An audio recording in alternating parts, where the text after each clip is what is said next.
Bonjour, Odile Mathis-Saralier, je suis pour l'EPF directrice adjointe des formations et plus spécifiquement en charge du cycle licence et également des admissions. Et ça fait 12 ans que je travaille à l'EPF avec un historique de métier d'ingénieur moi-même.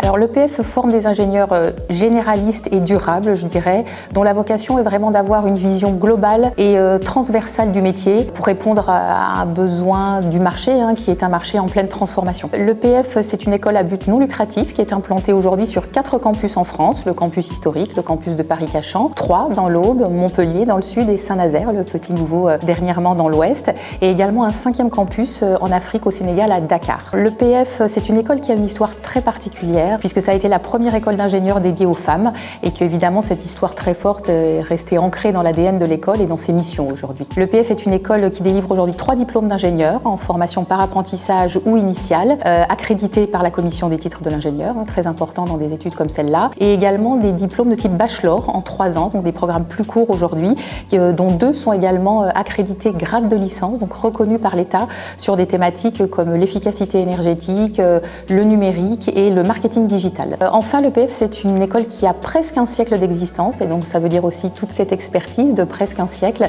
et qui aujourd'hui représente à peu près un réseau de pas loin de 14 alumni.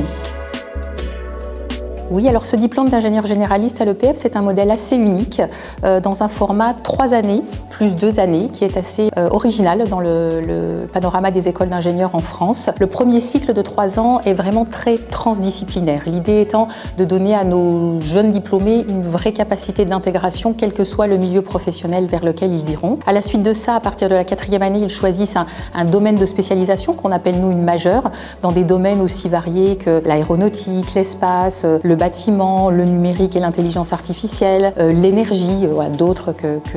je ne citerai pas.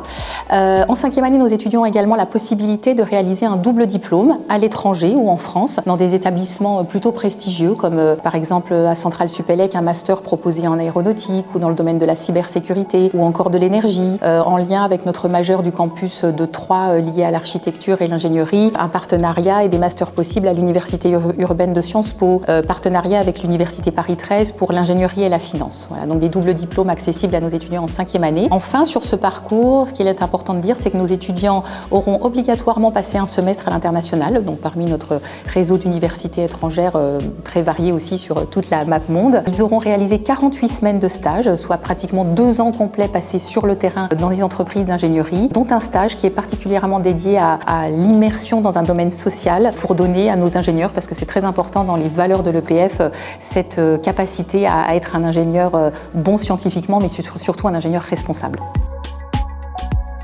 Alors, nos étudiants, à travers ces parcours, développent évidemment des compétences scientifiques et techniques, qui sont le cœur du métier d'ingénieur, mais également des compétences qui sont plus liées à l'apprentissage des sciences humaines et sociales, au sens large du terme, du droit, de la connaissance de l'entreprise, de propriété intellectuelle, les langues vivantes, évidemment. Donc aussi beaucoup de compétences, et elles sont tout aussi importantes dans les parcours à l'EPF, qui sont plus d'ordre relationnel et managérial.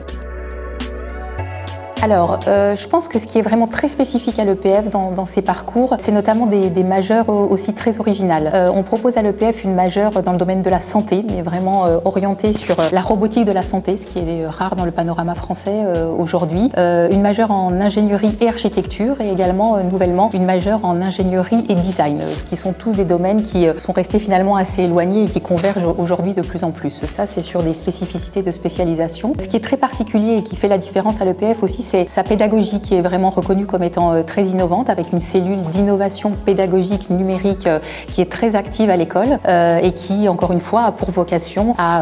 donner à nos étudiants, à nos jeunes diplômés, cette capacité d'adaptation et d'intégration dans une société et dans un monde de l'ingénierie qui est vraiment en transformation, voire même en mutation. Alors, en termes de débouchés, déjà de manière globale, quelques chiffres peut-être qui sont parlants. 95% de nos diplômés trouvent leur emploi dans les 3 mois qui suivent leur diplomation. Et sur cet échantillon-là, plus de 76% ont même une offre d'emploi avant leur diplomation, notamment à travers leur projet de fin d'études, qui est le dernier grand stage dans la formation. Si on veut citer quelques fonctions d'ingénieurs auxquelles aboutissent nos élèves, alors sont évidemment variables sont les majeurs qu'ils ont choisis en fin de parcours. Par exemple, dans le domaine de l'aéronautique, ingénieur en système aéronautique, ingénieur essai en vol, dans le domaine du bâtiment, ingénieur architecture, dans le domaine de la santé, ingénieur robotique biomédicale, voire même ingénieur hospitalier, avec vraiment deux domaines qui se rapprochent énormément aujourd'hui, ingénieur cybersécurité, ingénieur de la transformation numérique, qui sont aujourd'hui des problématiques dont on entend énormément parler. Et puis, à l'issue de tout ça, nos étudiants, pour ceux qui le souhaitent, peuvent également poursuivre par un doctorat. L'EPF, on l'a dit tout à l'heure, propose aussi une formation par la recherche et un certain nombre d'entre eux ont une facilitation pour accéder à des thèses dans nos différents laboratoires de recherche partenaires dans le domaine de l'énergie, dans le domaine du bâtiment, dans le domaine du numérique. Si tu as envie de faire des études d'ingénieur, voilà, tu as compris à travers cette présentation de l'EPF que voilà, différents parcours sont possibles, que chacun pourra trouver son chemin dans toutes ses possibilités. Ne te freine pas, voilà, rêve, ose et de l'audace. Viens vers nous et l'idée de ces parcours, ce sera de te donner la possibilité de développer ses capacités d'innovation, ses capacités d'éco-conception, toutes ces compétences que l'entreprise attend de jeunes ingénieurs aujourd'hui.